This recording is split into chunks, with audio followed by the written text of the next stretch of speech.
Alors bonjour à tous et merci pour votre présence. Alors je tiens à dire que je suis pas du tout conférencière. D'ailleurs, je n'ai aucune spécialité en théologie ou quoi que ce soit. Vous verrez, j'ai d'énormes lacunes. Je suis revenue tardivement à la fois, donc ce qui explique que je suis en remise à niveau. Voilà, donc je préfère voir cet exercice plutôt comme un échange plutôt qu'une conférence où vous aurez certainement beaucoup de choses à m'apprendre. Donc, en ce qui concerne du coup mes recherches, on se lance. Je vous conduis avec moi au tout début du christianisme naissant, donc autour des années 30-35, là où va se former à Jérusalem la première communauté chrétienne sédentaire. Alors, par commodité, j'utilise le terme chrétien, mais il faut savoir que je commets quand même un petit anachronisme, dans la mesure où il faudra attendre les années 43-45 à Antioche pour que la désignation apparaisse. Je précise aussi qu'en ce qui concerne la naissance de la foi chrétienne, c'est-à-dire les 20 années qui suivent la mort du Christ, et celle qui m'intéresse moi, nous ne disposons pas de documentation datant de cette période-là. Nous ne pouvons l'approcher qu'au moyen de sources postérieures, datées à partir des années 50, et qui seront à la fois des écrits néo-testamentaires, des écrits chrétiens extra-canoniques et des sources grecques. Alors, dans mon étude concernant les premiers chrétiens, je suis partie du texte des Actes des Apôtres, cinquième livre du Nouveau Testament, écrit selon les spécialistes par le même auteur que celui de l'Évangile de Luc, aux alentours des années 80 après Jésus-Christ. Le livre retrace les premiers temps de l'Église et l'expansion de la foi de Jérusalem jusqu'à Rome. Il nous donne donc un aperçu de la vie communautaire des premiers chrétiens, et en particulier dans 2 passages des Actes qu'on identifie comme des sommaires, c'est-à-dire des narrations écrites à l'imparfait, et qui nous disent, alors je vous les lis, mais ce sont les textes numéro 1 sur la petite fiche que je vous ai distribuée. Le premier passage, on est en Acte 2, 42-45. Il se montrait assidu à l'enseignement des apôtres, fidèle à la communion fraternelle, et là Luc emploie un terme grec important, koinonia, à la fraction du pain et aux prières. La crainte s'emparait de tous les esprits, nombreux étaient les prodiges et signes accomplis par les apôtres. Tous les croyants ensemble mettaient tout en commun, ils vendaient leurs propriétés et leurs biens et en partageaient le prix entre tous, selon les besoins de chacun. Alors juste pour vous replacer ce passage dans la trame narrative, on se situe ici juste après la Pentecôte. Pierre annonce la résurrection, proclame le kérygme, terme qui désigne la profession de foi des premiers chrétiens et qui se compose à l'origine de 3 assertions. Jésus-Christ est le Fils de Dieu, il est ressuscité et il appelle à la conversion. Après ce sermon de Pierre, les premières conversions ont lieu et c'est là du coup qu'intervient l'extrait. Deuxième passage, nous sommes en Acte 4, 32-35. La multitude des croyants n'avait qu'un cœur et qu'une âme, et nul ne disait sien ce qui lui appartenait, mais entre eux, tout était commun. Avec beaucoup de puissance, les apôtres rendaient témoignage à la résurrection du Seigneur Jésus, et ils jouissaient tous d'une grande faveur. Aussi parmi eux, nul n'était dans le besoin, car tous ceux qui possédaient des terres et des maisons les vendaient, apportaient le prix de la vente et le déposaient aux pieds des apôtres. On distribuait alors à chacun selon ses besoins.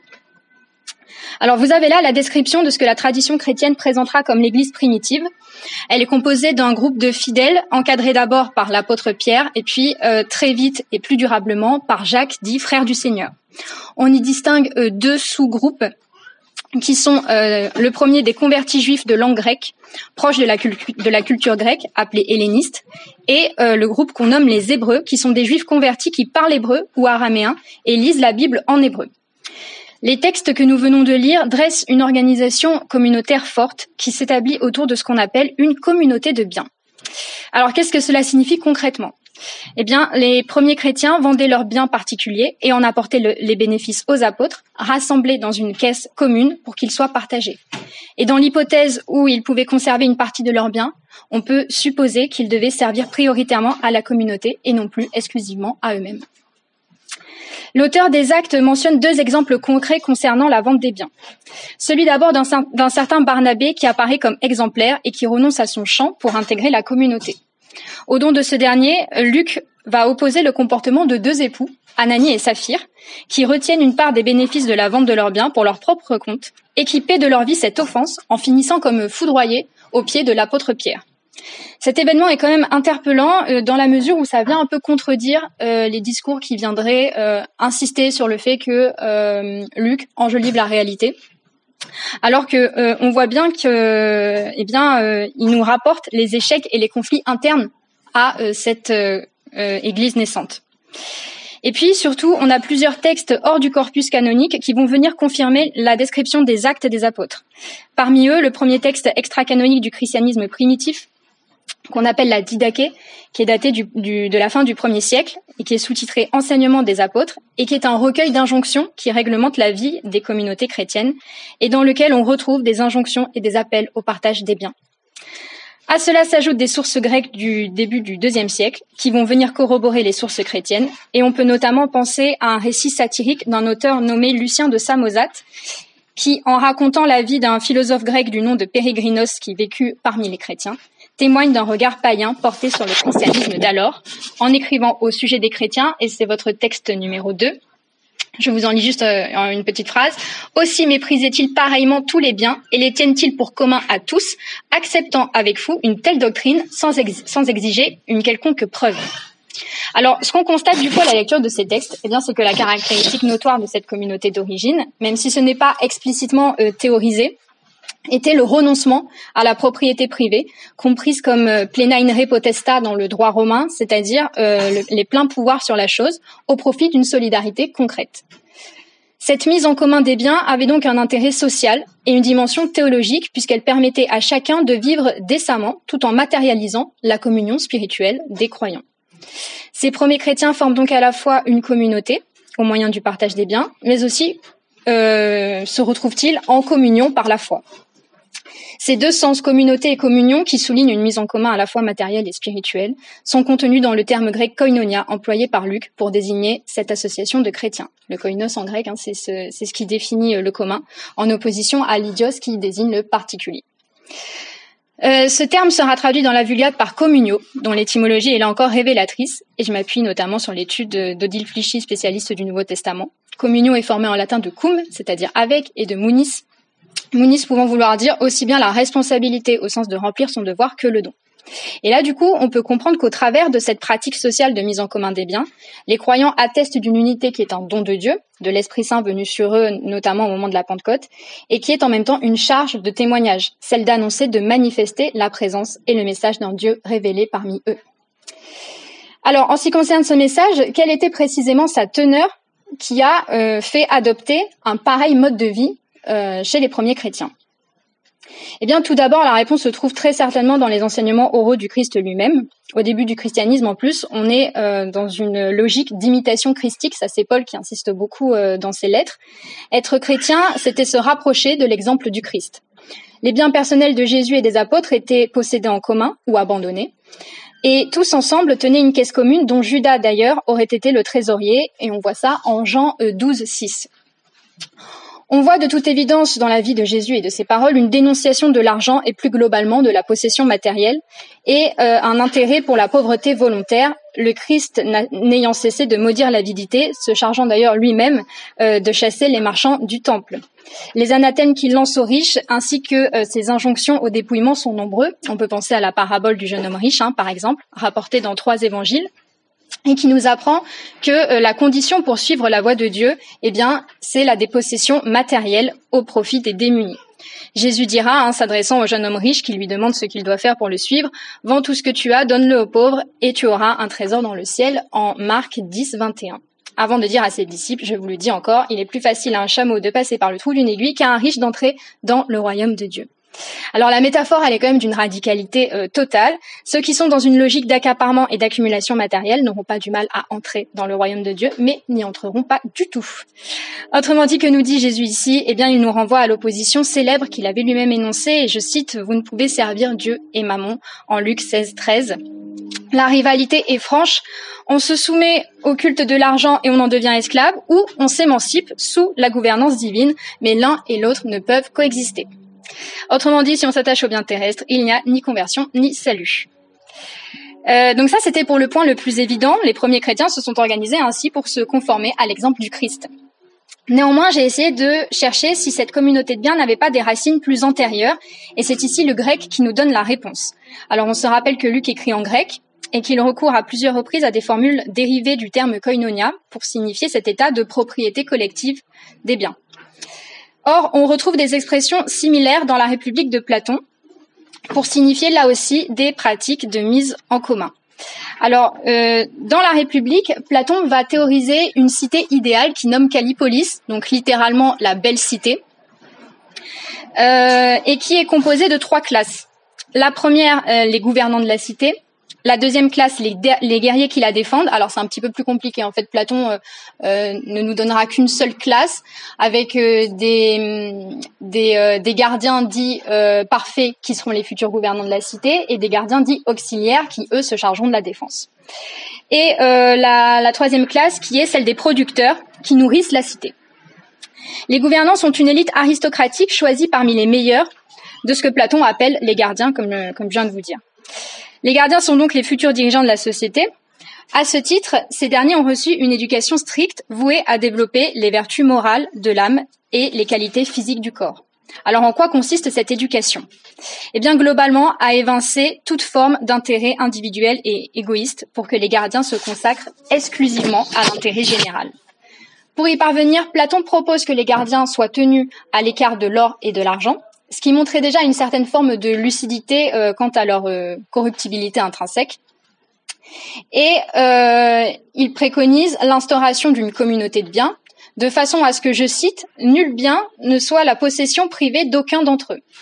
Fin de citation, c'est-à-dire absence de propriété privée et même, on pourrait dire, de propriété commune. Même en tant que corps social, les gardiens ne possèdent rien.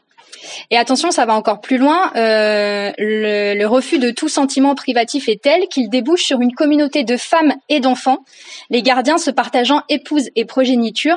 Et je lis là votre texte numéro 3.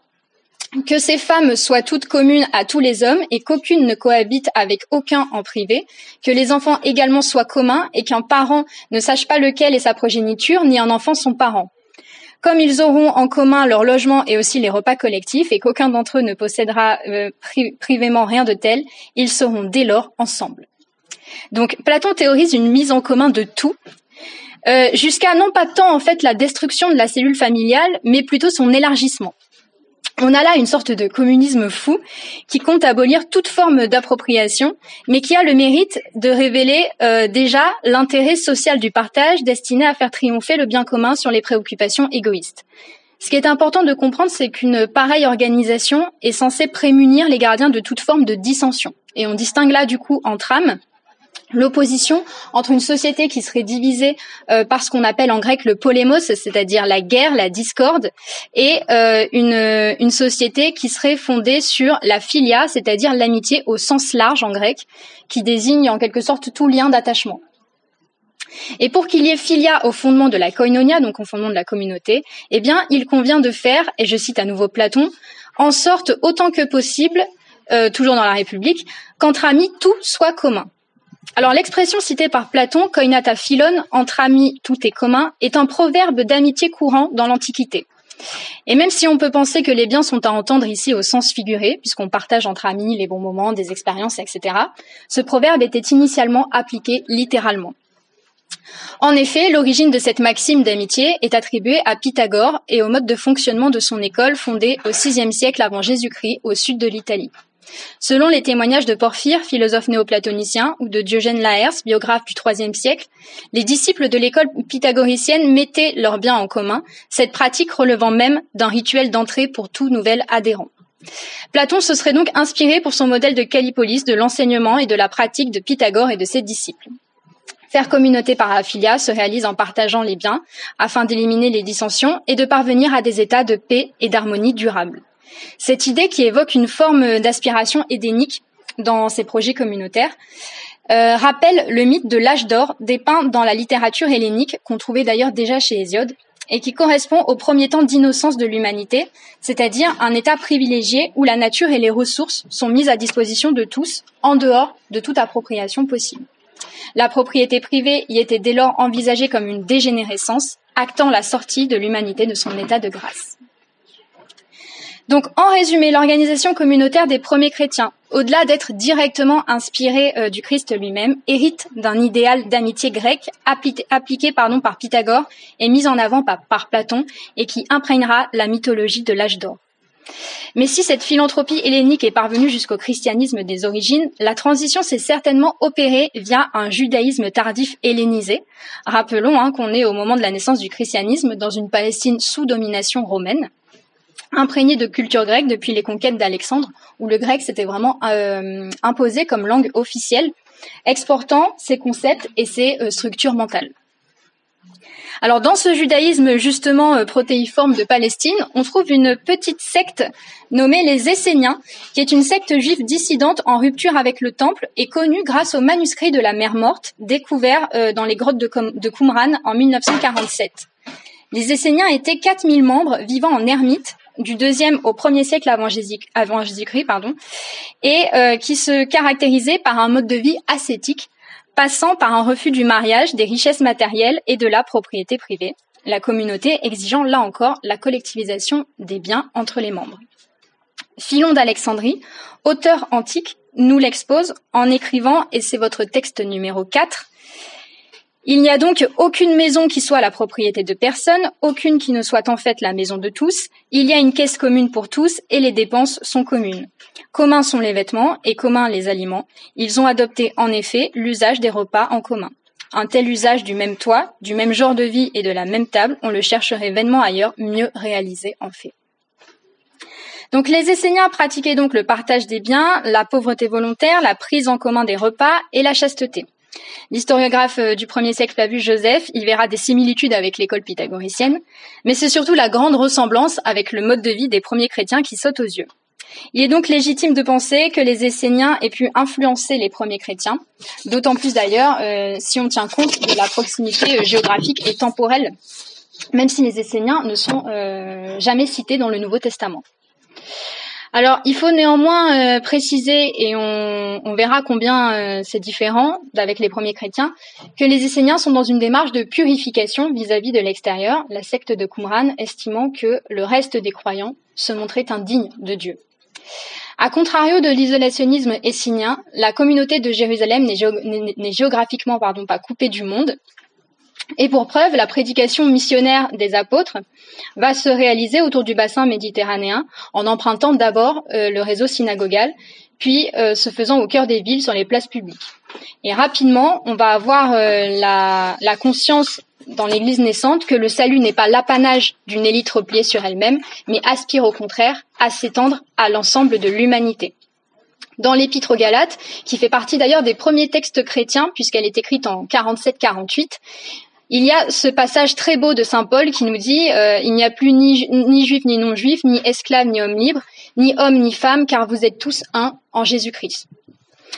Autrement dit, dès les débuts du christianisme, on abaisse toutes les enclosures, on abolit tous les exclusivismes, tous les particularismes, pour que l'Église, qui étymologiquement veut dire assemblée, on n'est pas du tout d'ailleurs à ce moment-là dans une institution de pouvoir comme on peut l'entendre, pour que l'Église du coup se révèle autant extensive qu'inclusive, y compris en ce qui concernait l'humanité considérée à l'époque comme la plus infamante, c'est-à-dire les malades, les pauvres, les parias. Alors Simone Weil voyait dans le christianisme une religion d'esclaves, et c'est vrai que c'est ce qui aura valu aux premiers chrétiens le mépris des Grecs lettrés, et notamment Cels, un philosophe romain du IIe siècle, qui ne manque pas de les épingler à ce sujet. Et je vous ai mis ce texte en numéro 4 parce qu'il est vraiment caractéristique de ce que pouvaient penser les Grecs et Romains à cette époque-là. Je vous le lis. Ils ne veulent et ne savent gagner que les niais, les âmes viles et sans intelligence, des esclaves, de pauvres femmes et des enfants. Nous voyons de même dans l'intérieur des familles des cardeurs, des cordonniers, des foulons, des gens de la dernière ignorance et tout à fait dénués d'éducation. Et Cels dit même que les prédicateurs chrétiens s'adressaient aux foules de la sorte: quiconque est pécheur, quiconque est sans intelligence, quiconque est faible d'esprit, en un mot quiconque est misérable, qu'il approche le royaume de Dieu est pour lui. Donc on a dès les débuts du christianisme quand même l'absence de toute mentalité aristocratique. Et même si on pense à Jésus de toute façon en personne, un désintérêt incomplet pour les codes de pureté, pour justement s'ouvrir aux autres et être dans une logique d'accueil. On note donc un processus d'ouverture à l'universel qui s'opère et qui constituera l'originalité du christianisme en s'opposant au particularisme juif. La question maintenant qu'il faut se poser, c'est comment sur un plan, philosophique, cela s'est-il produit? Alors, à ce niveau, cette ouverture à l'universel n'a pu s'opérer qu'en introduisant au fondement même de l'identité religieuse le concept de foi, et une foi bien particulière, une foi personnelle du cœur, dont le ressort est l'amour. La religion, c'est-à-dire étymologiquement ce qui lie, devient un engagement, une adhésion du cœur. Alors en quoi ça c'est nouveau? Eh bien parce que la religion romaine était une religion civique qui n'exigeait pas une disposition intérieure, dans la mesure où il suffisait simplement de participer aux cérémonies et aux rituels. Dans le judaïsme, 3 critères dans l'Antiquité faisaient que vous étiez juif. La circoncision qui renvoyait à la filiation, qui attestait que vous étiez descendant d'Abraham. Deuxièmement, l'obéissance à la loi de Moïse. Et troisièmement, l'attachement à la terre, celle que Dieu destine au peuple hébreu dans l'Ancien Testament. Or, dans le christianisme, surtout celui que Paul s'évertuera à définir, tout ça est balayé pour que seule la foi suffise, et une foi basée sur l'amour. Dès lors, cette foi ne rattache plus l'identité religieuse à une appartenance ethnique, ou même à l'obéissance d'une loi, comme dans le judaïsme, mais à l'amour, qui n'est jamais une simple affaire d'obéissance. On n'aime jamais parce qu'on obéit à un ordre. L'amour ne nous soumet pas, mais nous ouvre. Et d'ailleurs, à l'origine, c'est de cet amour c'est de Dieu que provient cet amour. C'est Dieu qui, dans la création, et par amour, disait Simone Weil, renonce à être tout pour que nous soyons quelque chose. Notre statut de créature est le fruit de l'amour divin. Et c'est parce que nous sommes tous à ses yeux d'égale dignité que nous devons nous aussi, vis-à-vis d'autrui, reproduire ce regard qui pose simplement la valeur de tout être humain comme valant. On assiste à une spiritualisation, à une symbolisation de ce qui fait l'identité religieuse, permettant à quiconque, païen ou juif, qui aurait foi en Jésus-Christ, Fils de Dieu ressuscité, d'être sauvé. Et en réalité, je pense que fondamentalement, l'évangile, autrement dit la bonne nouvelle, eh bien c'est celle-ci. Le salut s'étend à l'ensemble de l'humanité, puisque le Christ est venu apporter un message d'amour universel. Alors juste, je reviens sur un petit point parce que j'ai oublié de le mentionner, c'est important. Ce principe qui est de se dire que finalement l'amour est un élan libre du cœur, c'est justement ce que Hegel a relevé dans ses écrits concernant le christianisme, puisqu'il disait que le christianisme, qui en absolutisant l'amour, était précisément un anti-commandement, puisqu'on est vraiment dans quelque chose de l'ordre d'un élan libre. Alors, donc ça c'était pour la partie philosophique. Factuellement ensuite, cette ouverture à l'universel s'est actée au moment où s'est posé le problème de l'admission des païens d'origine dans la communauté chrétienne. Faut-il être circoncis, comme les disciples d'origine juive, pour être dit chrétien? Alors cette question s'est posée explicitement pour la première fois dans la communauté d'Antioche, lorsque des émissaires venus de Jérusalem, des conservateurs judaïsants, déclarent que les chrétiens d'origine païenne ne pourront être sauvés. Paul, à ce moment présent à Antioche, s'y oppose farouchement et décide de s'en référer à l'église de Jérusalem pour résoudre ce problème théologique. Et c'est ainsi que se tient ce qu'on appelle le premier concile, mais qui est peut-être plus de l'ordre d'une assemblée de l'histoire, aux alentours des années 50, et qui se conclut par la prise de position de Jacques, toujours à la tête de la communauté de Jérusalem, en établissant que non, les païens n'auront pas besoin d'être circoncis. Et voilà comment est actée cette ouverture à l'universel. Alors, en résumé, du coup, la communauté de Jérusalem est révélatrice d'une église naissante où les divisions sociales n'ont plus lieu d'être, dans une volonté d'égalisation des conditions de vie par le partage des biens qui exprime cet amour au cœur de la foi dans sa dimension caritative. Son récit, tel qu'il est dépeint dans les Actes des Apôtres, aura une longue postérité et servira de référence pour de nombreuses règles de vie monastique, avec l'ambition d'imiter les premiers chrétiens. L'abandon de la propriété privée dans la communauté jérusalémite influencera la critique qui en sera faite dans la patristique. Beaucoup de pères de l'Église, en plus d'avoir produit des critiques sociales virulentes à l'encontre des riches, ont rappelé que les biens de la terre avaient été donnés en commun aux hommes. À l'origine, ces derniers ne disposaient que d'un droit d'usufruit sur la création, c'est-à-dire un droit d'usage, mais certainement pas un droit de propriété qui revenait à Dieu. Au IVe siècle, saint Ambroise écrivait déjà, anticipant d'ailleurs ce que Proudhon dira, « La nature a mis en commun toutes les choses pour l'usage de tous, la nature a créé le droit commun, l'usurpation a fait le droit privé. » Le droit de propriété privée résulte donc d'une appropriation d'un pouvoir divin qui n'était donc du coup à l'origine pas une donnée naturelle. Autrement dit, la propriété privée peut être vue comme un blasphème. Et pour répondre à proprement parler à notre sujet aujourd'hui, qui était qu'est-ce que nous apprend du coup la vie communautaire des premiers chrétiens, eh bien, c'est qu'en traçant à grands traits la filiation de cet idéal de fraternité porté par les premiers chrétiens, hérité de la philosophie grecque et du judaïsme dissident, on remarque que l'humanité a toujours été traversée par sa volonté de faire communion. Ce projet d'unité, émancipé, débarrassé des pathologies de l'individualisme, de l'argent, se retrouvera dans le communisme, et d'ailleurs on l'entend dans le terme, qui prône l'abolition de la propriété privée sur le plan des moyens de production, l'avènement d'une société sans classe, sans argent et sans État. Engels l'avait lui-même relevé, mais l'esprit du communisme est finalement très proche de la manière de vivre des premiers chrétiens. C'est la voie de réconciliation que j'ai voulu et essayé d'étayer, en tâchant de démontrer, comme le soutenait Pasolini, qu'il y a un héritage chrétien dans le socialisme ou le communisme, que celui-ci doit réaffirmer. Alors, l'une des grandes leçons du christianisme des origines, c'est que nous serons du coup sauvés ensemble, et que ce qui fait le plus communauté, ce qui cimente le lien social, eh bien, c'est la foi. Avec la déchristianisation de la France, au moment de la Révolution, nous avons perdu ce qui était au cœur de notre tissu social. On a beau essayer de calfeutrer la brèche en proposant la dévotion dans les valeurs de la République, force est de constater aujourd'hui que cette foi factice n'a pas fonctionné. Mais réinsuffler le christianisme ne se fera que lorsque l'Église renouera avec son essence populaire, en se faisant à nouveau le refuge des opprimés, comme elle l'a été à sa naissance, plutôt que de s'embourgeoiser comme on le voit aujourd'hui. Je voudrais donc rappeler aux catholiques d'une certaine droite qu'être disciple du Christ, c'est faire un choix radical de l'être contre l'avoir. Il ne s'agit pas d'être chrétien en esprit, mais aussi et surtout en acte. Suivant l'exemple des premiers chrétiens, il faut renoncer, dans la mesure du possible, à l'argent, à la domination, à l'égoïsme, au profit de Dieu, de l'amour gratuit et désintéressé. Et à l'heure d'aujourd'hui, je pense qu'il faut réinvestir cette exigence. L'évangile étant donc une grâce, mais du même coup, et c'est ce que rappelle quelqu'un comme par exemple Jacqueline Kellen, une voix du cœur exigeante. Il nous faut renoncer au jeu, à l'ego, au profit du nous, de l'amour de Dieu et du prochain, et c'est ce que nous devons retrouver aujourd'hui. Le bien est un combat et un combat collectif. Voilà, je vous remercie.